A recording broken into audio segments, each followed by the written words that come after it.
বাংলাদেশের কেউ যে বিশ্বের সেরা হতে পারে তা গোটা দুনিয়া দেখেছিল আজ থেকে 16 বছর পূর্বে একজন সাকিব আল হাসানের কল্যাণে।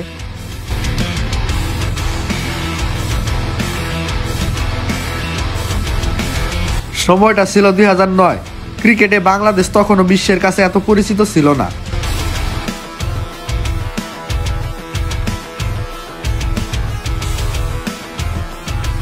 ম্যাচ হারলেও দর্শকরা বসে টিভির সামনে থাকতেন একটা সম্মানজনক হার দেখতে। মাঝে মাঝে টাইগাররা ম্যাচ জিতলে গোটা জাতি তখন আনন্দ ভেসে যেত।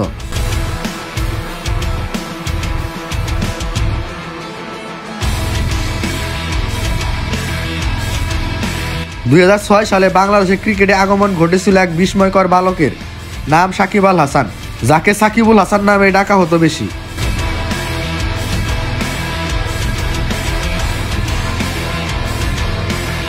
এরপর থেকে দেশের ক্রিকেটের পুরো স্পটলাইটটাই যেন নিজের করে নিয়েছেন মাগুরার সেই ফয়সাল।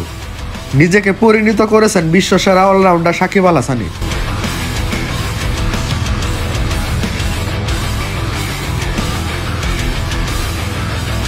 অল্প বয়সী সাকিব ক্যারিয়ারের শুরুর দিক থেকেই ছিলেন ব্যাট ও বল হাতে দারুণ ধারাবাহিক। হাতের ওই ব্যাট ও বল কথা বলেছেন তার হয়েই।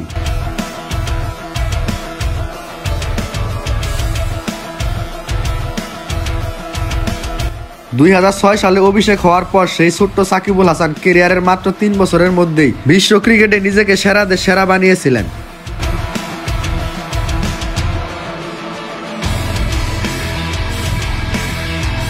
2009 সালের আজকের এই দিনে অর্থাৎ 21শে জানুয়ারি প্রথমবারের মতো আইসিসি ওয়ানডে অলরাউন্ডারদের র্যাঙ্কিংয়ে 1 নম্বর অলরাউন্ডার হওয়ার গৌরব অর্জন করেছিলেন বাংলার সাকিব।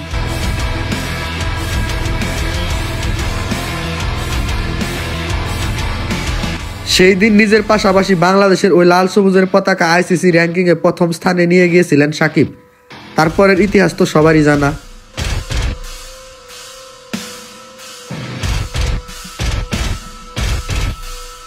প্রথমবারের মতো কোনো এক বিশ্বসেরাদের তালিকায় যখন লাল সবুজের পতাকাটা ভেসে উঠল, তখন পতাকার পাশে নামটি ছিল সাকিব আল হাসান।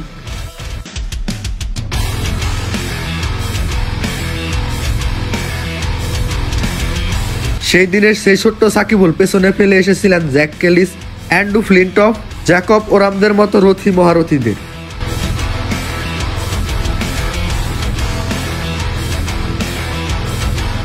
বাংলাদেশের কেউ যে বিশ্বের সেরা হতে পারে তা সেই দিন প্রথম গোটা দুনিয়া দেখেছিল একজন সাকিব আল হাসানের কল্যাণে।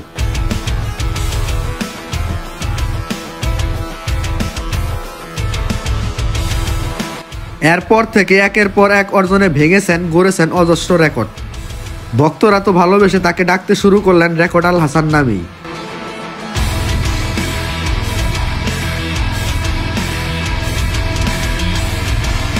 কত শত অর্জন, বোর্লিন এক কেরিয়ার গড়ে নিজেকে নিয়ে গেছেন সর্বকালের সেরাদের কাতারে।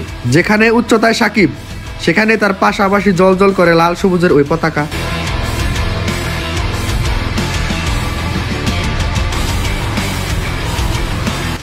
সেদিনের সেই ছোট্ট সাকিব রয়ে যাবেন কোটি ভক্তদের হৃদয়ে, রেকর্ড বইয়ের পাতায় লাল সবুজের জার্সিতে ইতিহাস রচনাকারী হয়ে।